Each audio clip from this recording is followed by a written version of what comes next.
अस्सलाम वालेकुम, ये this is Jawad and welcome back to another video. तो फाइनली आप लोगों के लिए ले आए हूँ उर्दू का ये पेपर पैटर्न। इसको आज हम देखेंगे। काफ़ी बच्चे कह रहे थे हमें पेपर पैटर्न ही नहीं पता, हमें ये समझाएं, ऐसे लॉज से कुछ समझ नहीं आ रही। तो इस वीडियो में मैं ये समझाऊंगा और सेकंड वीडियो में मैं आपके लिए साथ देख सकते हो कि पूरी बुक ले आए हूँ PDF फॉर्म में, और इसको पूरी का रिव्यू करके इंपॉर्टेंट क्वेश्चन सारा कुछ आपको समझाऊंगा। फिलहाल इस वीडियो को भी देखना बहुत लाजमी है। ऐसे लॉज पेपर आपके पास मौजूद तो हैं, लेकिन इनको समझना बहुत लाजमी है। तो नए हो चैनल पे तो लाजमी से सब्सक्राइब कर लो। बहुत मज़ा आने वाला है आपको आगे भी स्टडीज़ में, गैस वगैरह से लेकर प्रैक्टिकल तक आपके साथ हम चलेंगे।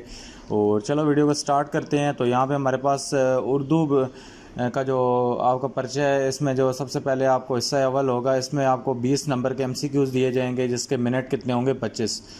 और लेड पेंसिल का इस्तेमाल ममनू है, ये आपको पता है, आपने ये पेंसिल से दायरे पूरे नहीं करने।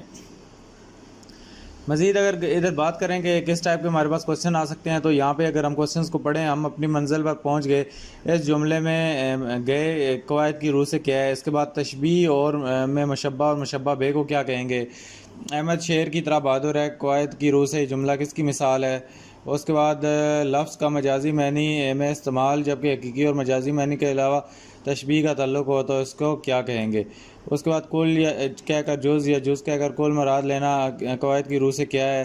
तो यहाँ पे आपको सारे के सारे क्वेश्चन कहाँ से आएंगे, कवायद से आएंगे। उसके बाद कलाम में एक चीज़ जो मुनासबत से मुख्तलिफ़ चीज़ों का जिक्र करना है जिसमें कोई तजाद ना हो। और उसके बाद किसी शायर के एक मिसरे पर दूसरा मिसरा नया लगाकर शेर कहना। इसी तरह कवायद की रूह से शेर किसकी मिसाल है। तो यहाँ पे आपको ये सारे के सारे ओवरऑल अगर इन शॉर्ट में बात करूँ तो कवायद से आएंगे। पहले आपको कोई डेट्स आ जाती थी जो शायर के नामों की थी, या शायर कब पैदा हुए, या बीच में चैप्टर से आते थे। अब ये हमारे 20 के 20 जो हैं ये कहाँ से आएंगे, ग्रामर से आएंगे। ये ऐसे लॉज में पहला जो जिद्दत की गई है वो ये की गई है। यहाँ पे आपकी एक चीज़ बर्डनाइज कम हो गई कि जो आप लोग यहाँ पे जाके ये तारुफ़ करते होते थे शायर का ये पूरा का पूरा या मुसन्निफ़ का, तो ये अब आपको याद करना नहीं पड़ेगा। बाकी नीचे चलें शॉर्ट क्वेश्चन की तरफ। तो यहाँ पे आपको सिंपली जिस तरह 9-10 का भी हो गया है, और आपका भी सिंपली वही है कि आपको एक पैराग्राफ दिया जाएगा जिसमें से आपने पढ़कर आखिर दिए गए 6 सवालात के जवाबात देने हैं। और सवालात आपको कितने दिए जाएंगे जी, 7। तो 7 में से आपने 6 के जवाब देने हैं। फिर आपको बहुत कंजूसी से चॉइस दी गई है। तो बाय द वे सवालात के जवाब अगर हम ढूंढें तो यहाँ पर इसी ज़माने में चलो पहला क्वेश्चन पढ़ते हैं। शाह वलीउल्लाह दहलवी और उनके साहबजादों ने किस मकसद के असूल के लिए तहरीक शुरू की। तो यहाँ पे हम इसका आंसर हमें ये पहली लाइन में मिल जाता है कि यहाँ मैं हाईलाइटर को ग्रीन वाला ले लेता हूँ। और इसी ज़माने में शाह वलीउल्लाह ने और उनके साहबजादों ने मुसलमानों की अखलाकी और माशरती बुराइयाँ दूर करने के लिए तहरीक शुरू की। फिर उनके पोते इस्माइल वगैरह वगैरह वगैरह यहाँ पर जाने कुर्बान कर दी तक इसका आंसर है। किसी भी सवाल के जवाब के 2 आंसर हो सकते हैं, सेम आंसर हो सकते हैं, इसे आपने घबराना नहीं है। उसके बाद दूसरा क्वेश्चन अगर हम पढ़े तो शाह इस्माइल और सैयद बरेलवी रहमतुल्लाह की खिदमत पर रोशनी डालें। तो इनकी खिदमत तो पहले यही थी कि उन्होंने मुसलमानों के, यही वाला पहला जवाब इसका ये भी आ जाता है, ये उनकी खिदमत ही थी जो उन्होंने की। और तकरीबन यहाँ पे आगे सर सैयद की बात होने लग जाती है, और फिर तो इनकी खिदमत का भी है, हमारा आंसर यही वाला बनता है।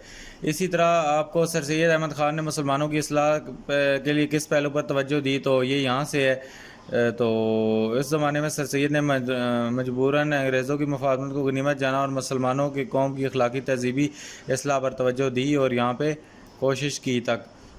उसके बाद आगे भी आप इसको मज़ीद डिटेल में भी लिख सकते हो। इसी तरह कांग्रेस कब कायम हुई और बज़ाहिर उसके क्या मकासद थे। इस सवाल का ये जवाब है कि 1885 में हिंदुओं ने अपनी कांग्रेस की बुनियाद डाली, और यहाँ तक है, ये इसका आंसर यहाँ तक कायम कर दिया तक है। और उसके बाद कांग्रेस ने मुसलमानों को किस हवाले से नुकसान पहुँचाया। तो यही इसका भी आंसर वही है कि यहाँ 1885 से लेकर कायम कर दिया तक। उसके बाद किसने कब और कहाँ कुल हिंद मुस्लिम लीग की बुनियाद डाली। तो डेफिनेटली ये फिर ये है कि फिर सर सैयद के एक रफ़ीक नवाब वकार अल मल्क ने 1906 में मुस्लिम लीग की तंजीम डाली, और ये आखिर तक। उसके बाद इस भारत के 4 अहम नुकात की निशानदेही करें। इसमें सबसे पहले जो उनका इनिशिएटिव था मुसलमानों की बुराइयां ख़त्म करना, और उसके बाद सर सैयद की मुसलमानों की इस्लाह करना, उसके बाद कांग्रेस की बुनियाद और फिर मुस्लिम लीग की बुनियाद। तो ये 4 अहम नुकात की मैंने निशानदेही भी कर दी बगैर कहीं से देखे, बगैर पढ़े। तो कोई बच्चा अब ये नहीं कह सकता कि यार ऐसे लॉज ने हमारा तो जीना आराम कर दिया, ये हो गया वो हो गया। बिल्कुल इजी सीन है यहाँ पे। आपको ये अभी यहाँ पे क्वेश्चन आंसर जो रट्टे मारने पड़ते थे अब वो रट्टा नहीं मारना पड़ेगा।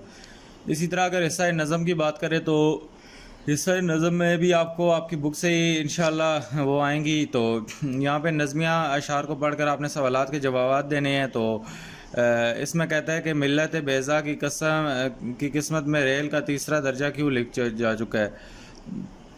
तो इसी मिल्लत बेज़ा समाजा को दजा फिर जा।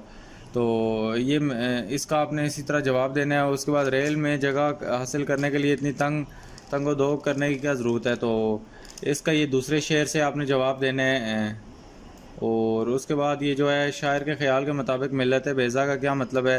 तो ये भी हमारे ये पहले शेर से ही आया है। तो ये नहीं कि पहला क्वेश्चन है तो पहला शेर से ही आएगा, वो पहला क्वेश्चन आखिरी शेर से भी पूछ सकते हैं, आपने उसकी मुनासबत से देना है। उसके बाद शायर रेल का सफ़र करने वाले लोगों का जुलूस किस तरह निकलता है। तो ये हमें इस तीसरे वाले से आया हुआ है।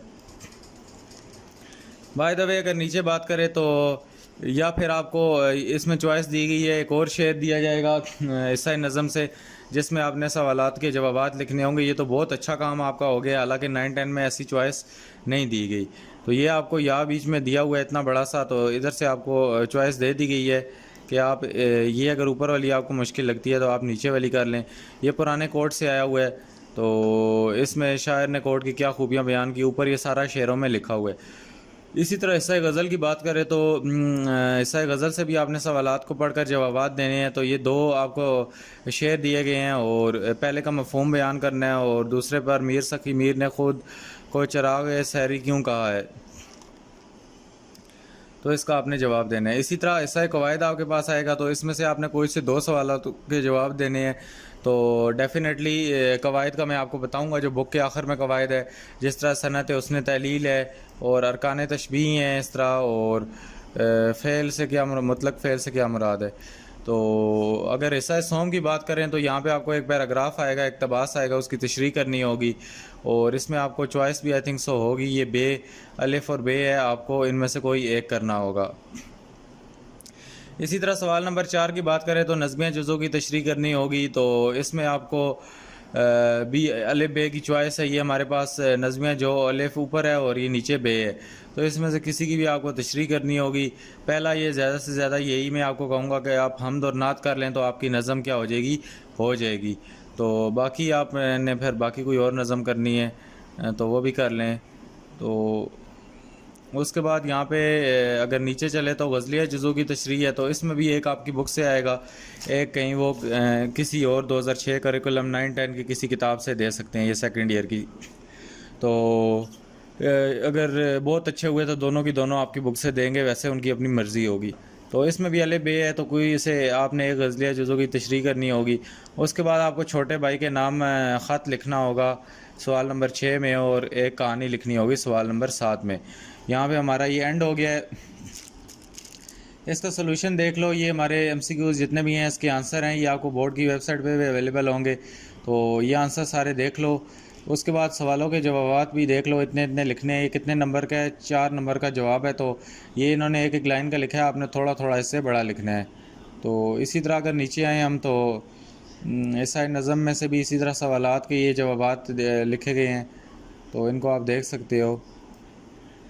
मैं ये नहीं कह रहा कि ये मॉडल पेपर कोई गेस्ट पेपर है, यहाँ से ना ही मैं कुछ आने की गारंटी आपको कर सकता हूँ, क्योंकि अभी तक यहाँ से कुछ भी नहीं आया, ना ही 9-10 में और ना ही सेकंड ईयर और फर्स्ट ईयर के जितने पेपर हुए हैं उनमें कोई इक्का दुक्का सवाल आ जाए तो बड़ी बात है। तो मज़ीद हम इसको छोड़ देते हैं। ये सोल्यूशन इसका आपके पास होगा, किसी के पास नहीं है तो मुझे बता दो, तो मैं भेज दूंगा उसको। बाकी यहाँ पे ये इसमें भी हमने अगर सारा देखा है तो सारे का सारा दूसरा जो उन्होंने दिया हुआ है इसमें भी सारी ग्रामर है, आपको कोई बाकी चीज़ नहीं मिलेगी। MCQs आपको सारे ग्रामर से करने पड़ेंगे। और उसके बाद यहाँ पे एक इबारत आई हुई है, और डेफिनेटली इसका भी सारा सेम प्रोसीजर है।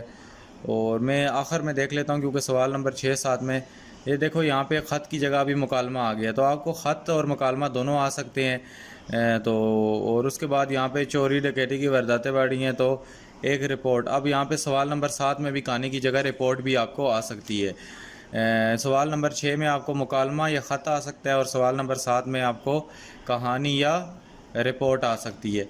तो अभी तीसरे सेट में भी जाते हैं। बाकी तो सारा कुछ सेम होगा। आखिर में मुझे गड़बड़ का पता था, इसीलिए मैं डायरेक्ट आपको आखिर पे ले आया हूँ। तो अभी यहाँ पे दोबारा ख़त है और कहानी है। तो इसका मतलब है कि हमारा या तो ख़त आएगा और उसके बाद कहानी आएगी, या तो फिर क्या आएगा, मुकालमा आएगा और रिपोर्ट आएगी। तो उम्मीद है आज की वीडियो अच्छी लगी होगी, काफ़ी कुछ क्लियर हो गया होगा कि हमारा पेपर पैटर्न किस टाइप का है और क्या क्या हमने करना है। अभी मज़ीद में इंपॉर्टेंट क्वेश्चन पे मैं फुल बुक ये डाउनलोड करके आपके लिए तैयार बैठा हूँ। इसके बाद वही वीडियो रिकॉर्ड करने वाला हूँ। तो अपना बहुत सा ख्याल रखिएगा। अल्लाह हाफ़िज़, टेक केयर।